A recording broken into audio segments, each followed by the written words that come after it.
Thank you. Again, another round of applause for our actors and directors and guys. Thank you guys for being here, and we hope through this press preview we're able to give you a meaningful glimpse into the emotional heart of this production. So Choosing is not just a piece of theater, it's a mirror, a dialogue, and a moment of reflection, especially in a time like this when we're all being asked to choose, to make choices about who we are, what we stand for, and how we love. Again, Choosing, a stage play, is written by Ms. Liza Nino and directed by, with additional monologues by Isaac Guerra, and of course, it's directed by Dr. Anton Juan, with music by Vincent A. Lescus. Choosing runs from June 6 to 15 at the Doreen Black Box Theater in Ateneo de Manila University.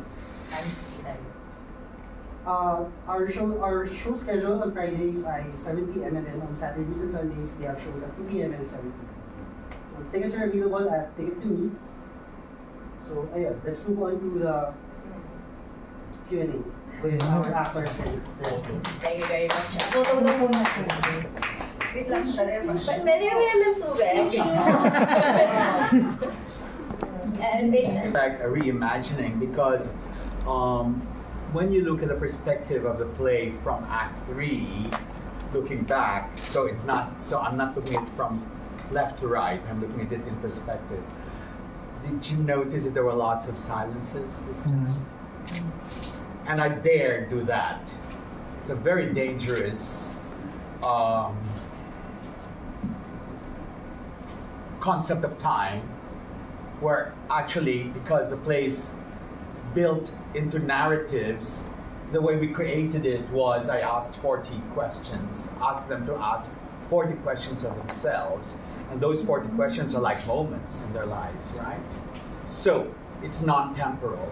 I went in this time in Act 3, I gave them that duration of thought. So it's not like the kind of directing that, okay, build, okay, you know, go for it, go for the rhythm, go for it. No. This time it's built on thought and moment, and really fleshing out within oneself. It's almost like what they call the Chekhovian pause, but you know, in Anton Chekhov, when characters start in the middle of their lives and then extend it horizontally across time. So you have lots of moments for them to gather themselves into a thought that includes present, the becoming present. I believe in St. Augustine's threefold present, you know, and I'm very happy we have an Augustinian Pope, finally. You know, that the present is a continuing moment of transformation. That everything is a present moment. That what has gone through has already passed. I mean, what I was saying a while ago is already passed. So, and that is the present's memory. And then there's a present aspiration and a present transformation. And that's the axis on which the play is being directed and being built. And so, if you notice too, the way they look to the past, they looked at a certain point. If they look to the future, they look at a certain point. And then this whole space is a continuous transformation. So there's a memory moment, there's an aspiration moment in that. So I allow the actor for that present moment. One last. Yeah. That song with Aiza is a new one. Yes, sir. Ano po? We actually it actually started as a monologue, and then It actually started as a monologue. so nagsimula siya talaga monologue, and then of course our creators, Liza, along with Direct Anton, parang they really felt at that time na parang kailangan may song. Sabi nga, pwede si Liza naman yung kumanta para may iba. Para reimagine talaga. Okay na. Okay na. But, and yun, so parang, in-edit namin yung monologue na ginawa ko. Parang ang topic nun na binigay sa atin Hypothetical love. Yeah, I gave them some topics to dig into. Yeah. One of them is hypothetical love. So, yun.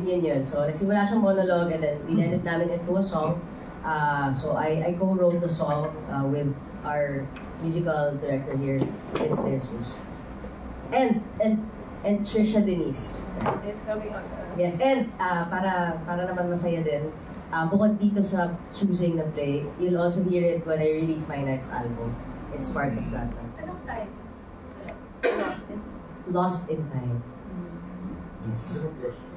Yes. Sabi nga ni Stella, marami akong hindi naiintindihan. Dun sa confrontation scene ni Stella at ni Mitch, how much of it came from real life and how much of it was just imagined? Nabigay po natin ang mikropono sa sumulang. Ating playwright. Nominated.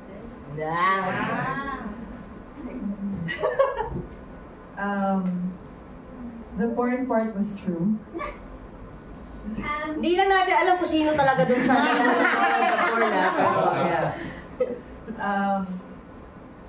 It was really, the Googling was true. Because that exactly was how it played out when that happened. And I needed to understand why porn is not, synonymous to cheating. And dun ko rin siguro, I needed to add that because for me, that's where I realized that Ice is a man. Because ang tagal nung issue namin na yon, it took a year for me to get over that.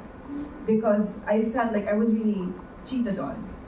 And he needed to have an entire group of guys, and nagkaroon kami ng lunch, and all of them giving their opinions on what sex is, what porn is for them. And then ako naman, on my other hand, meron akong group of lesbian friends and friends. Kasi nga, I didn't know he was a trans man yet talaga eh.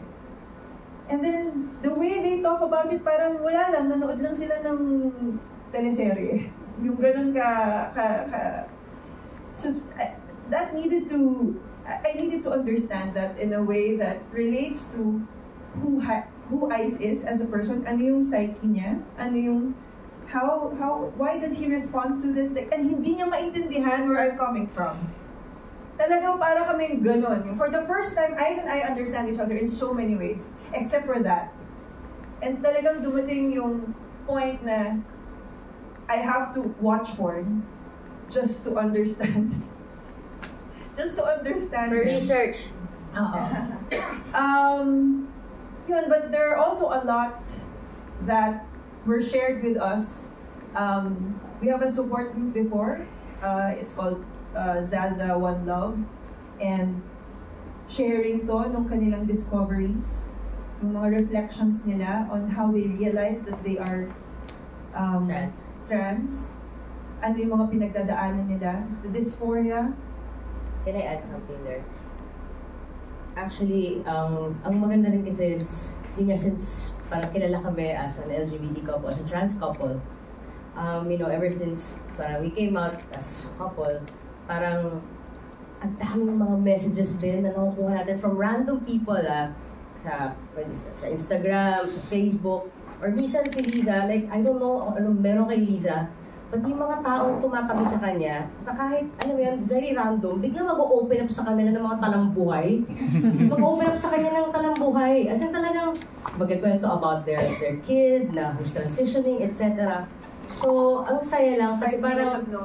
Exactly. So, parang ang saya lang kasi parang, of course, bukod sa buhay namin at buhay ng mga taong malalapit sa amin, parang ang dami namin biglang naging research ng, alam mo yun, hindi sinasadya. Because these people are just talagang sharing their stories to us.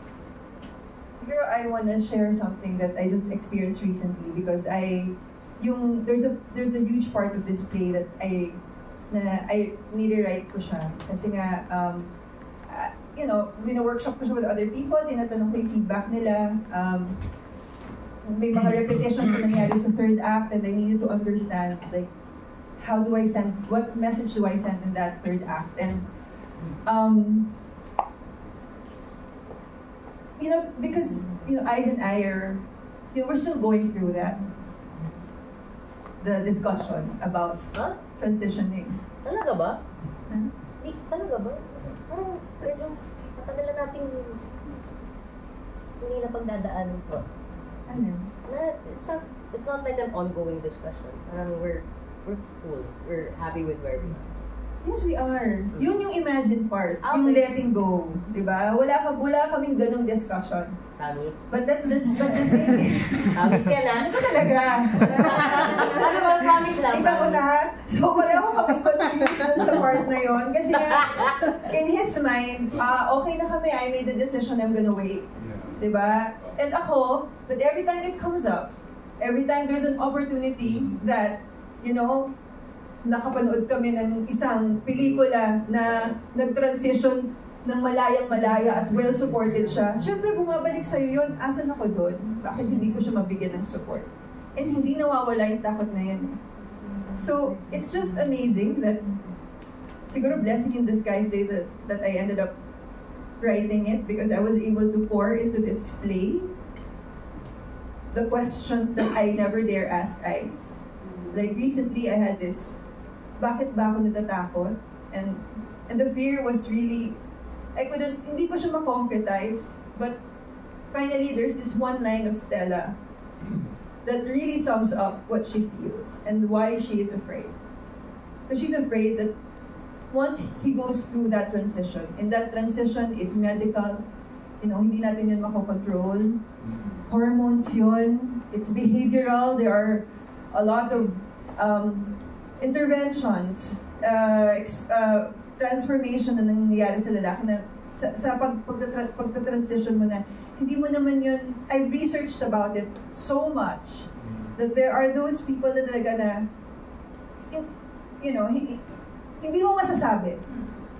And what if I'm no longer part of that future? With the new eyes, I'm no longer part of that. That's a fear. But it's good that when you do something like this, parang napapag-usapan namin siya inevitably. That's why I guess siguro nakita niyo how emotional we are because it's Real tears. I also want to say that when one looks at theater and you see what is imaginative reality and what is objective reality, theater becomes surfaces that move into one another. Imagined realities, objective realities, but not only of those who are on the stage, or not only of the story that goes on the stage, but also the stories of people who are watching. And I've always looked at this play, as a play that I think the straight sectors of our society would learn the most from. It's not only educational about the gender, no, it is also educational as far as the process of that freedom of love. Because there is no love without freedom. And the honest of freedom is choice. Choice is really what makes us free. That's why we came to the title Choosing. That's how we came to it.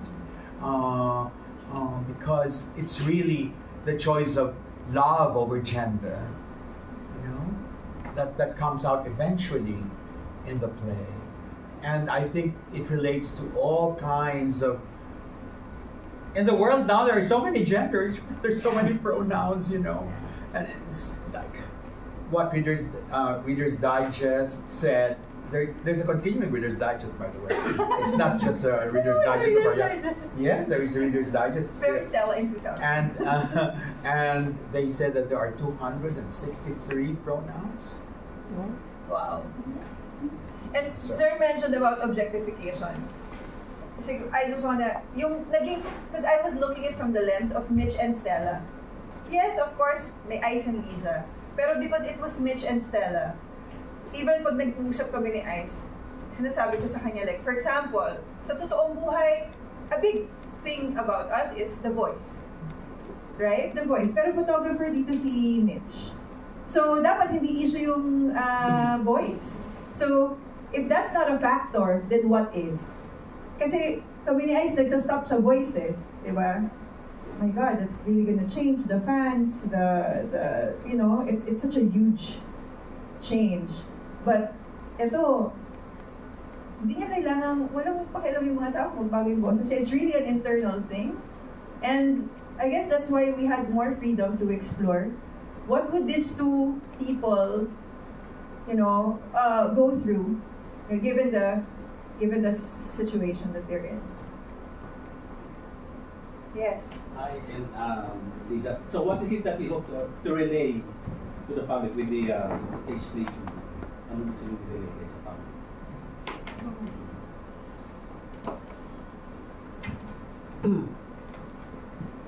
Ako siguro, I mean, this is the second time we're doing this, and siguro, more than the obvious, kumbaga, topics that pinapakita dito, ang gusto ko siguro ma-release sa public, yung lahat tayo kasi, di ba, some point in our lives, relationships that we have, we always go through these crossroads na ang mga desisyon na pwedeng pagdaanan natin ay pwedeng tamaan ng isa, pwedeng tamaan pareho. And siguro ngayon sa panahon na ang bilis mag-react ng lahat, ang bilis magalit, ang bilis ma-offend, ang laki din ng pakinabang na matuto tayong makipag-usap. Kasi minsan yun ang nalilimutan natin. Nakakalimutan nating makipag-usap at talagang harapin at kalkalin kung ano yung problema. And siguro yun, ako, right now, I mean, you know, when I was reading it, sabi ko kanina, I was studying my script. Sabi ko, ito yun eh. Sabi ko, I mean, even with Lisa and I, kaya siguro, matagal na yung relasyon namin, I mean, sa showbiz years, right? But we're still the same because lahat ng mga bagay na pinagdadaanan namin, maliit man yan o malaki, pinag-uusapan namin. Dahil alam namin na merong solusyon, meron kaming mahanap na commonality, na pareho kaming, we can use the word compromise, o pareho kaming mag-agree, and that we can move forward. So, I think, you know, if you blow that up to a bigger scale, as a society also, sometimes we talk just to say whatever it is that's in our heads, and then we stop there. But we forget to listen to the other side as well. Kasi lahat tayo, may kanya-kanya tayong katotohanan dinadala. May kanya-kanyang pinanggagalingan yung katotohanan na yung mula sa pagkabata natin. At totoo yun para sa'yo. Iba man yung katotohanan para sa akin. So how are we gonna live in harmony? So ako, for me, that's the biggest thing that this play can actually, siguro, ma-impact ba yung mga manonood is that there is power in actually talking about the things. Sometimes, and especially, even if it hurts. Siguro for me, a lot of people say na because matagal na rin kami ni Ice, it's so easy na, wow, buti pa sila, tanggap na sila ng mga tao. I hope through this play, like other people see themselves in our experience na katulad ng ibang couple, marami rin kaming mga pinagdadaan ng struggles and hardships. The constant choosing, conscious decision of choosing each other. And hindi siya madali. And siguro, you know, every time, especially when we had a run last year, ang dami mga lumapit sa amin na Oo, ako si Stella. Oo, ako si Mitch. And, trans stories are underrepresented. We don't see a lot of plays na talagang LGBT marami. Gay, lesbian stories, but a trans couple, a trans family, or ganitong sitwasyon, ang daming hindi pa nakakaintindi kung ano ba yun. So, siguro kami, when we made that decision na, love, our goal is not to, like, put ourselves out there just for nothing. It's really because I hope that it can inspire. I hope that kahit pa paano, because they see themselves in us, malaman nila that they're not alone. Na kung ano man yung pinagdadaanan nila, because they don't know yet how they will embrace themselves and their identity. That there is always a time and place for that. And that you need a person. You can't do that alone. Because that's also what the play is about. The play is about choosing to love despite it all. And choosing to love despite the transformation and the transition that, any couple go through. Kasi change is the only permanent thing, right? And ako rin mismo, while we were working on the play, ang dami ko rin natutunan, ang dami ko rin naging reflection. So, yun. Sana marami talagang makapanood. Can I add lang something po? And siguro, yung gusto ko lang i-add doon, na parang, it's easy to see this as an LGBT play. But, diba, strip it off this Mitch is trans, diba? Stella is cis and everything. Tanggalin mo yung labels na yun, makikita mo na actually, pare-pareho lang naman talaga tayo ng pinagdadaanan. Whether you're a cis couple, or bi, or whatever. Pare-pareho tayo may mga pangarap para sa sarili natin. May desire para sa sarili at para sa partner natin. May mga hindi tayo ginagawang desisyon dahil ayaw natin makasakit. So, at the end of the day, you see that the message of this play for me in the story of Mitch and Stella, it's actually very universal. Because at one point in our lives, napatigil din tayo na, should I do this?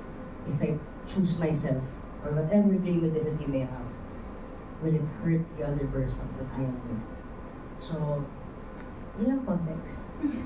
Last question. Direct, what are the challenges in directing a real life couple like Ice and Liza in a project like Choosing? The challenges that we face, that the three of us face, I'd rather look at it that way rather than just me,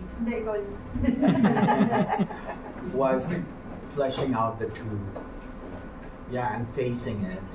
And my first question with them was, will you allow yourselves to bear yourselves truthfully? Because then if you do not, we will go through stumbling blocks. So, and they said yes. So we started to converse. Forgotten objects, the hypothetical love, my first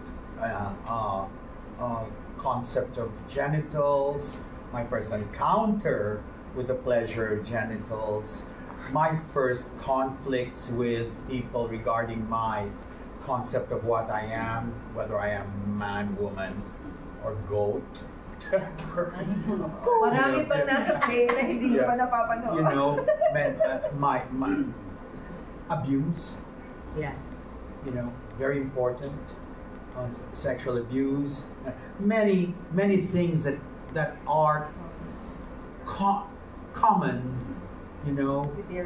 to everyone in their lives. Some unsaid, some prohibited, forbidden loves, things like that really come, that have to be resurrected from within. And essentially, as a director, I'm like that I like to resurrect, so I love St. Augustine. I like to resurrect really the memory within, the music within, And that becomes the source of beauty as well. So it's not just a challenge, but it's a source, it's a portal.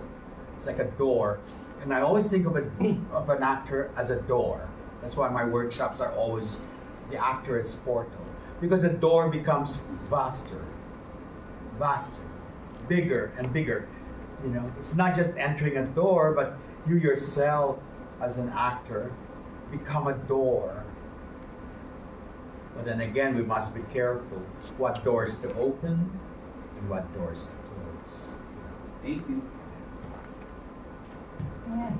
Hi. For Direct Anton, how do you balance staying true to Liza's story while also bringing your own creative voice to the production? And what was your creative process like in translating the play's emotional weight into movement, space, and silence in stage? Now that's a very interesting question. And we were just talking about that yesterday. Did you notice how many plays now are just choreographed? You know? And I hate, much as I am, let's say, the father of physical theater in the Philippines, you know. Most of those who do physical theater now were all my students. There is also the danger of imposing a physicality or a design of movement upon a play. Okay, so beginning from that, I look at lines of the people as language in space. How do they try to move, to approach, to be reproached, to try and convince, how to scoop a space in order for you to embrace time and memory? How do you try to attack a line without it being confrontational? How do you confront and yet be countertext? Not necessarily like you say, I hate you, I loathe you, I hate your second booze in your ivory. No, but how to say it, let's say, I hate you, I loathe you, I hate your scented booze in your ivory booze and your golden thighs. You know, to look at it in all kinds of arches, lines, spaces, shapes, you know, in order for you to look for what is really essential. The Japanese have a word for it, yugen, Y-U-G-E-N, and that's why Japanese theater is also based on movement, right? Yugen means essence, and in this play, I was trying to distill their memories, their lives, what they have gone through, both of them, you know, their relationships, into that yugen, to that essence. And it is based on movement. How people try to approach each other, you know. If I look at that, okay, knowing them, because Liza was my student and actress, the first time I saw eyes and being present in the life of Liza was when we were doing Portrait of the Artist as Filipino with Ben Cervantes, may he rest in peace. When we went in, when a gender bent Larawan to become me as Pablo and Ben as Candido, which by the way was what Nick Joaquin wanted from this play. That's another way of doing space and language, right? You change it. I saw the movement of Liza then, lying on stacks of tables that were stacked at the backstage of the little theater, and he was always there waiting for Liza, lying down, patient, you know, just making time pass, waiting for rehearsals. God, that stillness was very important for me, seeing that. And we were always like teasing Liza at that time because we didn't know that there was something going on between them. You know, so you can see all that. That was 2003. Yeah, you should see that in terms of movement. You can go backstage and just imagine it in your mind, like sounds and in sound sense and movement. Liza, on the back, and then you go out of that thing, and everybody falls silent because Eyes is there like waiting for Liza. faithfully. You know, it's that fidelity, it's that loyalty to time and moment and patience and the transformation of moons and how moons change, and then you're still there. So that's how I look at them, knowing them, and that helped me, figure out the chemistry of sound, sense, and movement in the piece. Thank you, Direk. Thank you. For Lisa, for this free-staging, how has your connection to the story changed as a writer and as a woman? As a woman. If you see the last staging, and we didn't discuss sex there. Actually, very after the porn, clear yung that it was not going to be about sex. It's just going to be about transition and where is Stella and all that. I felt the necessity to actually discuss sex this time because it is in those intimate moments that we always are confronted with the questions. Sometimes when you've been together for a long time na, sanay na kayo sa isa't isa. And then, yun, katulad na sinasabi ni Ayes, parang hindi na siya issue sa amin, okay na siya sa amin. But, when you become intimate, parang lagi siyang first time, di ba? Parang hindi rin yun, I think, having sex and making love and intimacy, yun yung hindi mo pwedeng gawing routine. And it was never a routine for us. So I know and I feel when there are changes and he's going through things. And as a woman and as a writer, I felt that I needed to understand it. And I have this wonderful platform right now to actually understand and explore it. And nung pinakita ko kay Ice, his reaction was what I needed. Because he was very, very defensive. He was very defensive. He was like, huh? The dysphoria, the not, kasi malaking part ng relationship namin yun nung we don't know how to touch each other. Pero hindi namin yun sinasabi sa isa't isa. Diba? Of course, because you want to make each other feel like you know your body, you know each other's body. Dapat in tune tayo, dapat in sync tayo. Pero, yun nga you allow yourself to be vulnerable when you're writing. And it's actually through art, and actually I'm an actress, so I'm actually able to do that, to go towards the uncomfortable, to discuss the things that I dare not say. So that was the process, and it was a very it was challenging. I always needed to umiyak ako sa pagkatapos mag-isa ako umiyak. Mag-isa ako ng tanga. Can I just tell you, Lisa was my student, and I think that one thing that Lisa learned is that I always tell my students, do not be afraid of the edge. Go to the edge. It's important that you see what's at the edge of things. There's so many people, all they look for is the kilig factor.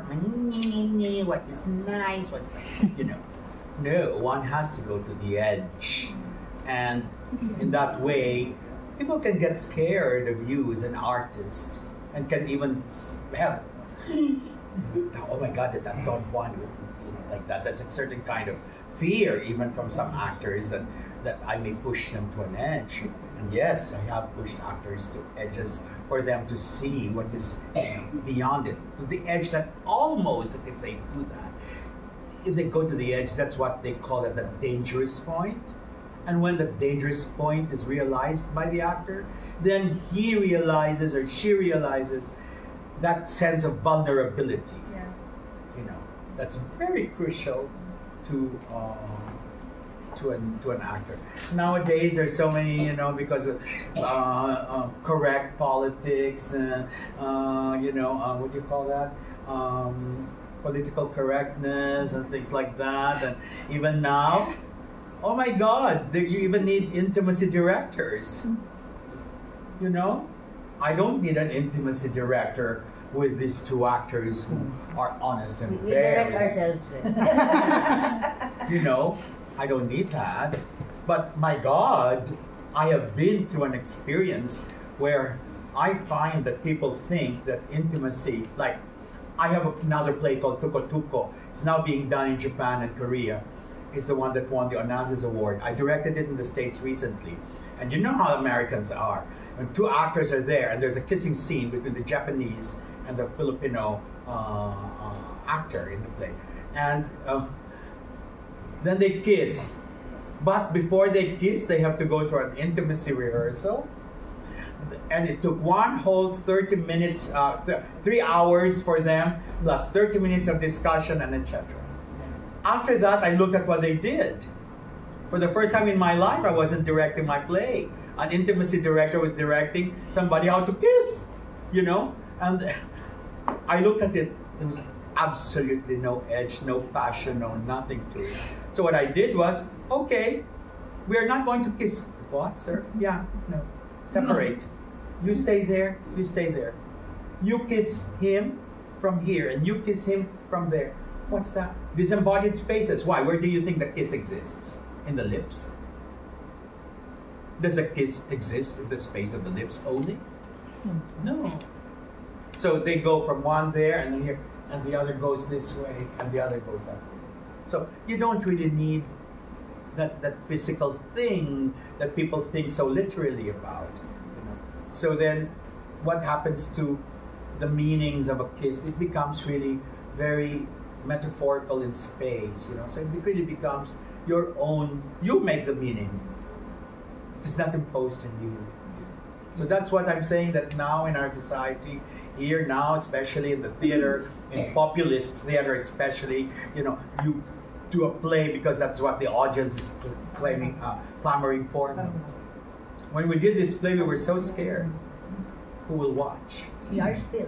We're so scared because it's not like B&B, it's not like or a jukebox production. No, it is something that's created from truth and from. It's like creating a sculpture. And when you were talking, I was envisioning. It's like you create a sculpture and you don't know what will come out of that stone.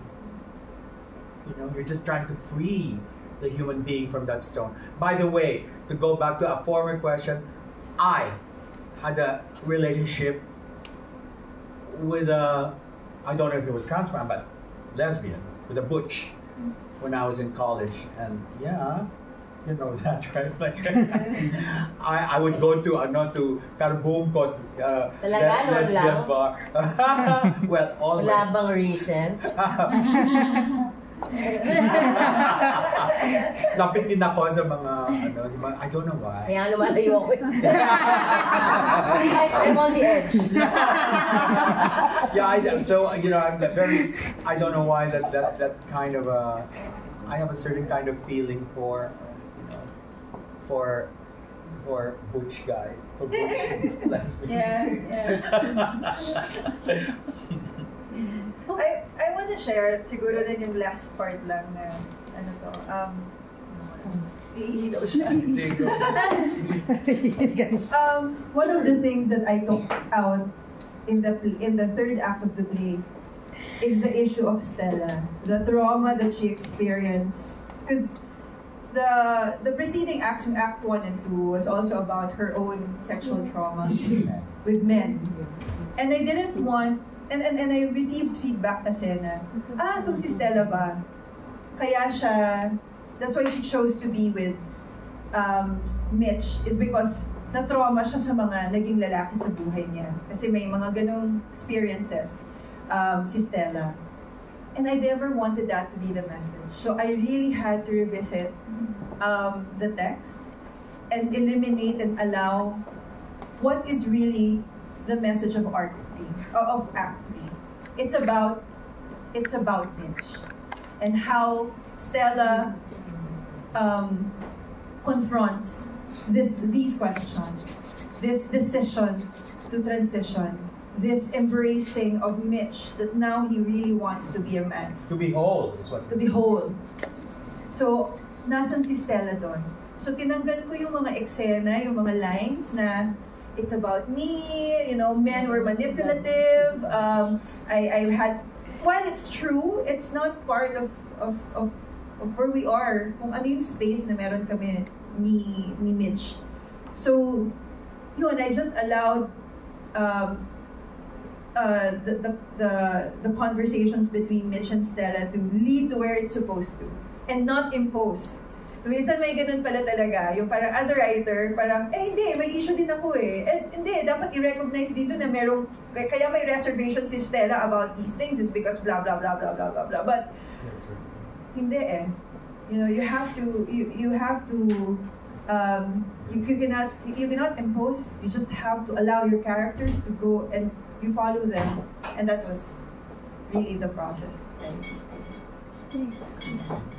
For Ice. Nice. Ayan na, sakto. Maiksi lang naman yung tanong ko. What kind of emotional preparation do you go through for a role like this? Wow. Ganito. I'll be very honest with you. It's hard for me to be vulnerable. Siguro, being in this... Achievement ko pag umiiyak siya pag nag-aaway kami. Alam mo yung pag halimbawa, imagine 12 years na kami together. I can count the times na I saw tears. And every time I saw tears, I secretly say, yes! But, kasi nga, sobrang baliktad kami talaga ni Lizen. In real life, talagang mataas yung walls ko. Alam niya ng mga tao sa paligid. I think even the press, sometimes you feel that I exude that, no? Na parang may Nestor. Ano may quote dito, Nestor? So, I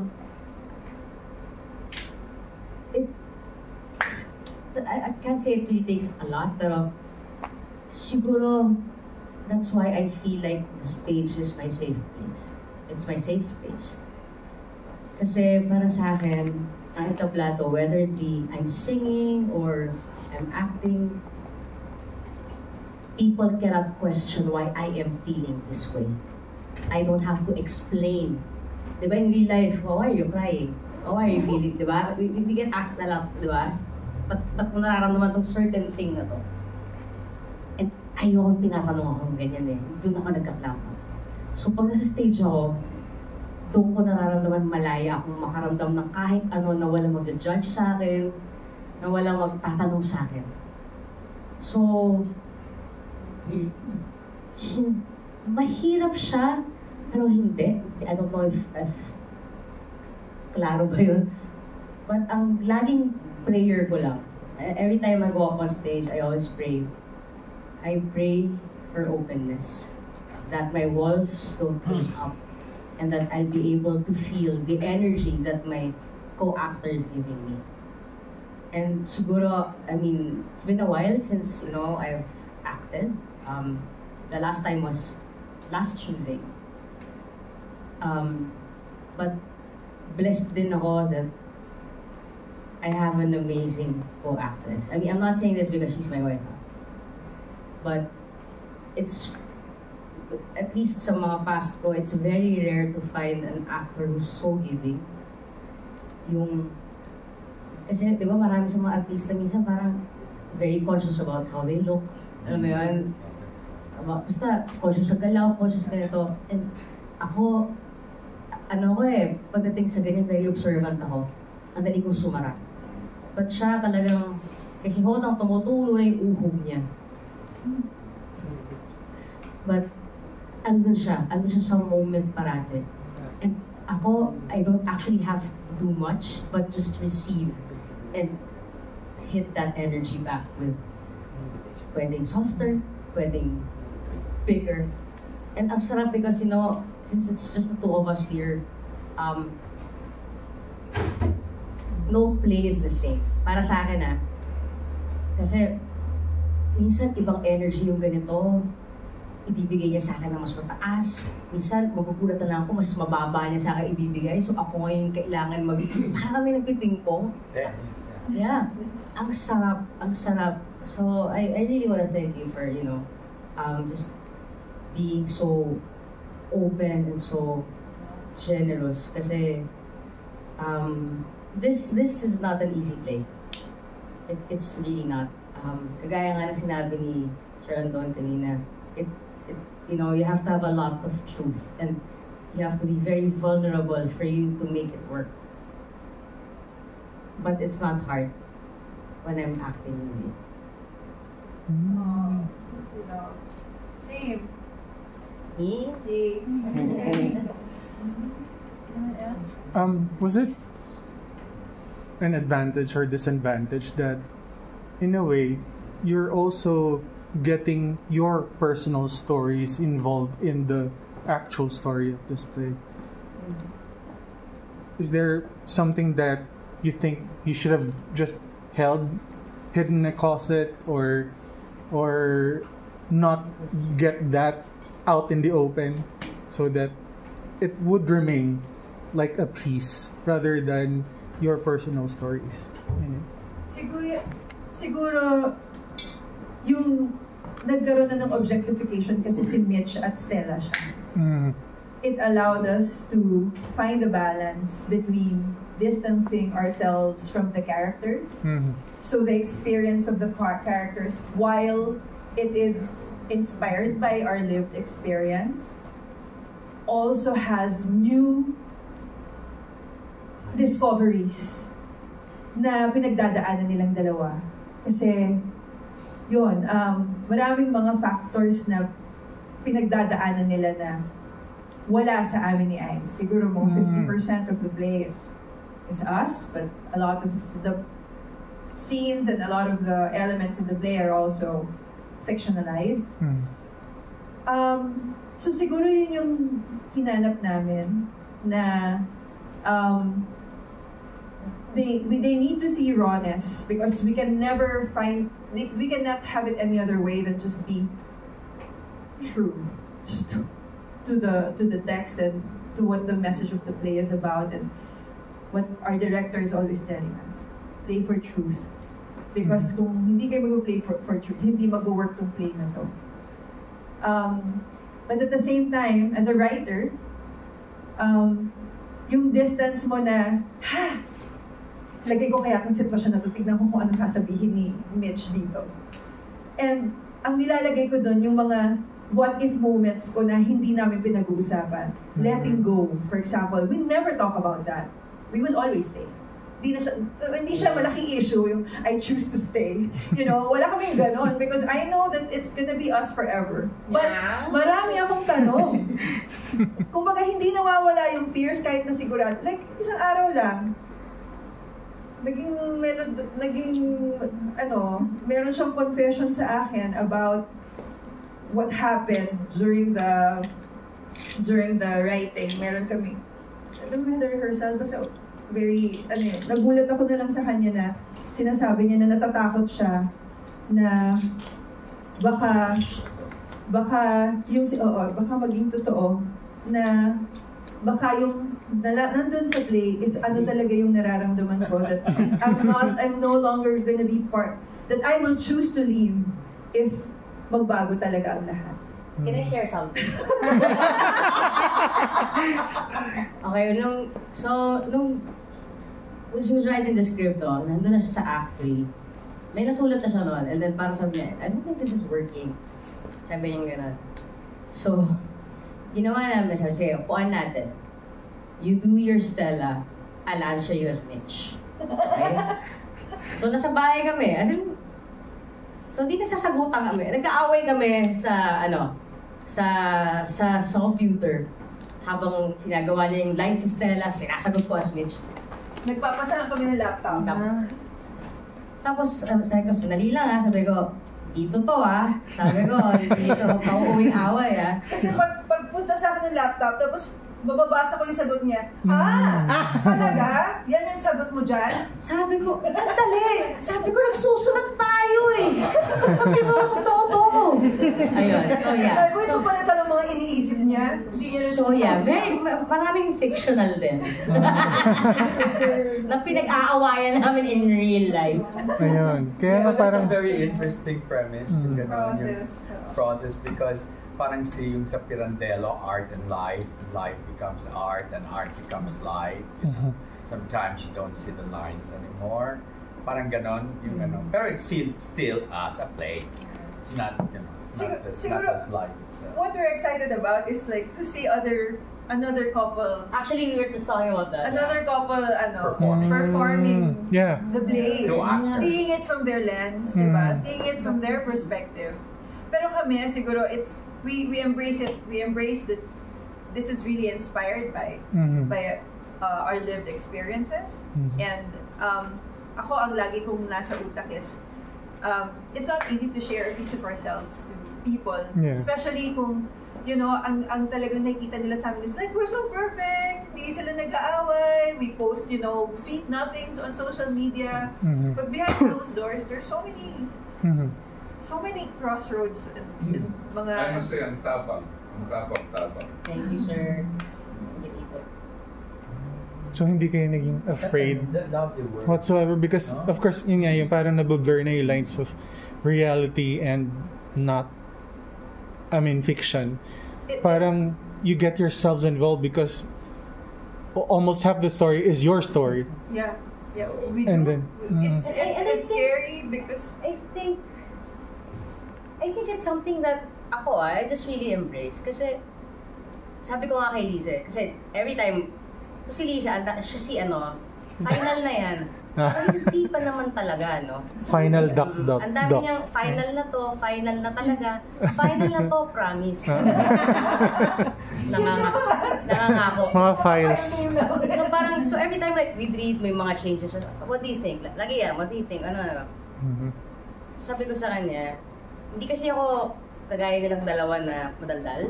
Like pag nagsasabi ng like very scripted, very good.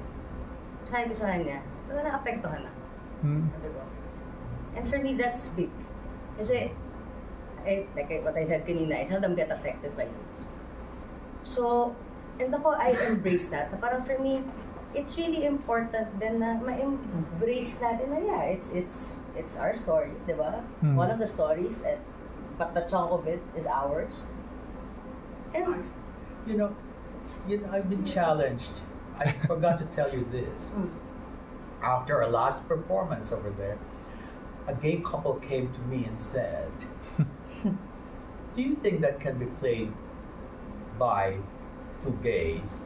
And instead of it being trans man, the other one wants to be a trans woman. That's very interesting, I said. Yeah. We'll look into it. Why not? We can be a back-to-back one day. May title na I kami want for to that. act in it. May mga title na for that. Etchosing.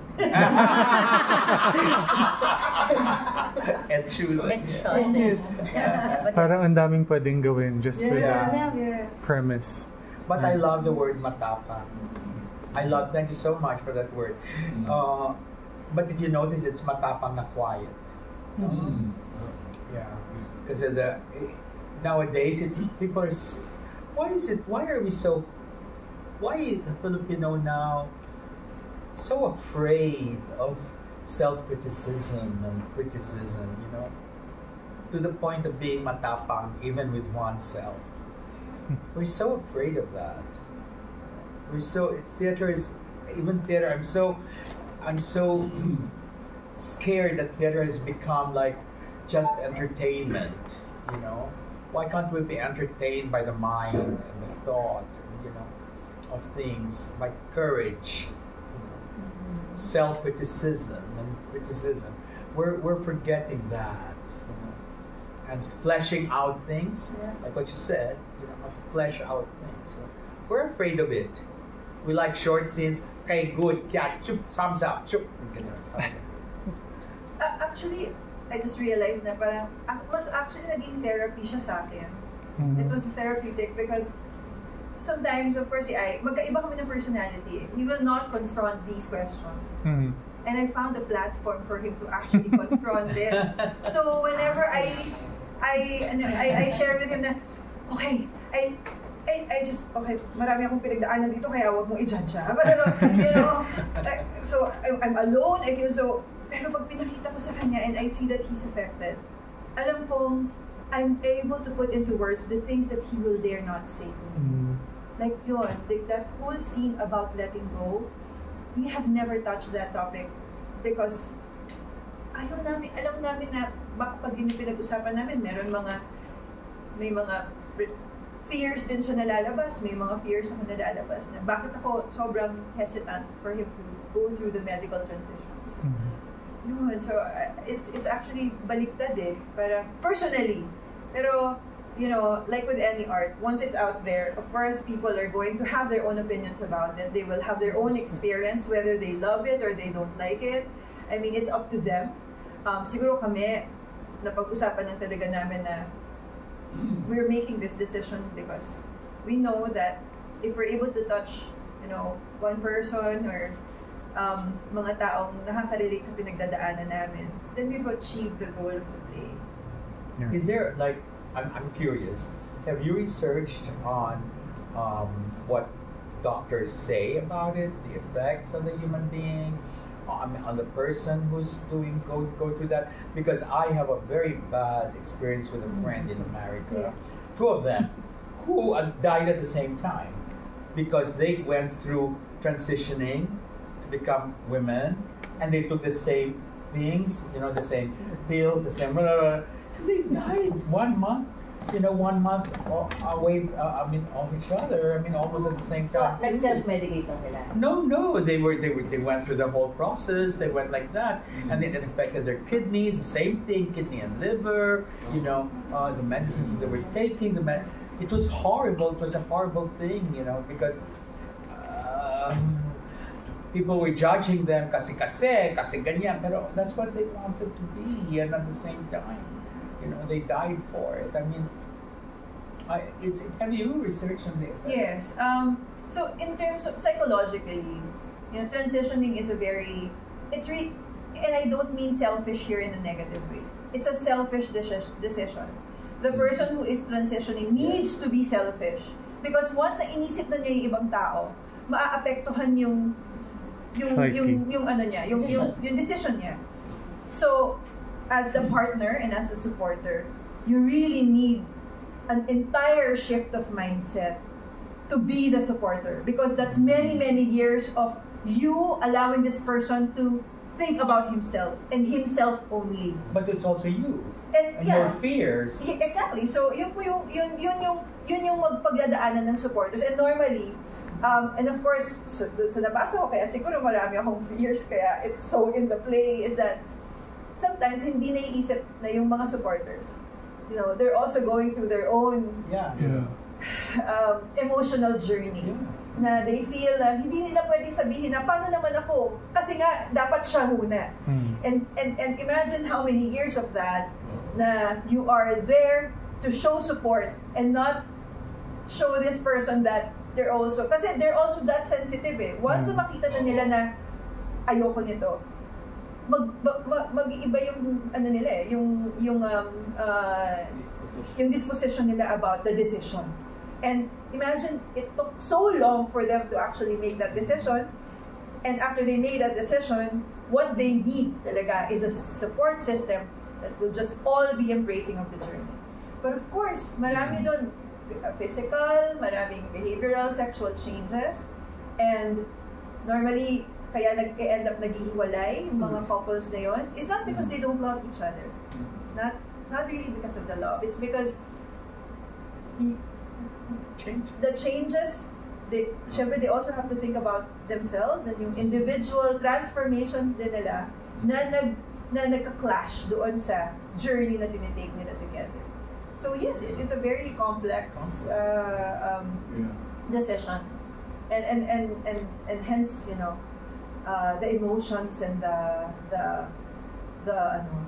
conversations, the discussion na meron si Mitch at Stella.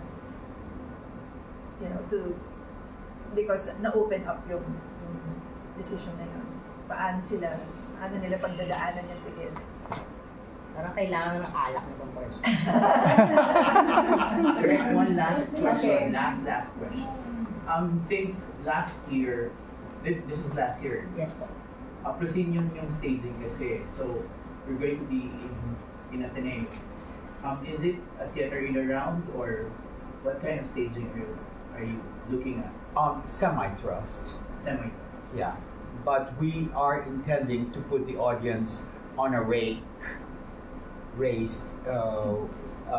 leveling so that they can see the floor. Because I was thinking that I would love the audience to see it in a curve, so that it's a kind of a curve that way, and that they are looking at a kind of a cradle, a womb, a sky, so that, like, if they see the stars on the video, they don't just see it there, they see it also on the floor. So it becomes more immersive in terms of image. So yung porn part mo, papakita rin dun sa... Was there a porn part? Maybe just a mouth. I don't know, because why not? No. She says tapang. Oh. Any other questions? Yeah. First of all, congratulations po. This is my first time watching it. And I can't wait to watch the whole play. So, I guess my question po is for Sir Ice and Miss Liza. So, you've been together for more than a decade, 12 years. So, my question is about the title, Choosing. So, what are you holding on to or choosing to get to each other for having that kind of long relationship? May I just qualify your question? Prior to that, they had already met. So there was a 1999. 1999. Yeah, we met 1999. How many years of waiting? 13 years. 13 years of waiting to come back together. So they had met, separated, met again. So there's a whole arc of waiting. And I meant that waiting. When I said waiting, can you imagine? Do you think it's destiny? Oh, yes. So, what are the things you're choosing to hold on to? What are the choices we make? Kagaya ng sinabi ni Liza kanina, parang sinabi niya kanina that only change is permanent. And sometimes when we are in a relationship, we always tend to hold on to, hindi, ito yung taong minahal ko. Ito yung taong nakilala ko, etc. And I always tell my wife, I love and I will love every version of you. Because from the time you met, the first time, nung naka-baby tee pa siya naka-flare pants at naka-platform shoes, at one-liner ang kilay. At ngayon, maraming mga pagbabago. Marami pa rin mga pareho. Kagaya na marumi pa rin yung paa niya. Hindi nagbago yun. Pero kinukuha din na lagi yun pag madumi. Pero yun yung sinabi ko sa kanya. Kasi pinili ko siya eh. At siya lang yung gusto kong piliin kasi alam ko na siya lang din yung makakapagbigay sa akin yung saya, yung excitement, yung safety na nararamdaman ko. And I don't want to share, and ako mismo, I don't want to share that with anybody else but her. So, that's why every time we have a major discussion, a heated argument, we always go back to how can we be happy again? Because this is not us, right? So, I think that has been our anchor ever since. We always want to figure out what's the problem, how we can address it, and go back to being happy. So, ako, parang yung choices, what we keep on choosing is we choose to be happy. Hindi kami naniniwala sa don't sweat the small stuff. Because it's in the small stuff that piles up, that creates this big problem na hindi nyo na mare-resolve. So wala kami yung parang, I love ice but. Ano yung marami tayong ganitong relasyon yung, I love ice pero ayoko ng ganito niya eh, ayoko ng ginagawa niyang ganito. I can't think of any for my husband. Kasi, I love ice's butt. kasi napapag-usapan namin lahat. So, choosing to talk about the feelings that we have na yung parang kung titingnan ng tao, babaw-babaw naman. Wala kaming mababaw lang. Kahit na halimbawa, nagselos siya because of a small thing, we will really find time to discuss that hanggang sa maging ma-resolve namin. Even if mag-end up na we're confronting something, like siya, talagang hirap siya maglabas ng emotion niya. Minsan, it will take days for us to just resolve one thing. But we will do that para para alam namin na okay kami. So it's continuously choosing each other and choosing to confront the hard things na i-discuss. Kasi alam namin, naniniwala kami na in the end, magtatagpo kami doon. So, I have one more thing to add. It's also, choosing na lahat ng ginagawa namin para sa isa't isa. Hindi intensyong, kunyari, kasi normal yun normal na, syempre iba tayo ng ugali, di ba? And normal yun, in the relationship, may mga desisyon siya na pwede niya ako masaktan, may mga desisyon ako na pwede siya masaktan. It's choosing to believe that it's not because she intended to hurt me. And I think that's a big thing. Kasi, because ganun yung mindset namin pareho, we can easily forgive. We give each other like benefit of the doubt 10 million times. Mas ako, no? Kung 10 million times, ako mga 11 million. But, just kidding. So, ayun, I think that's important to add. Thank you so much. Thank you guys. Salamat. Thank you so much for your time. We really appreciate your doing.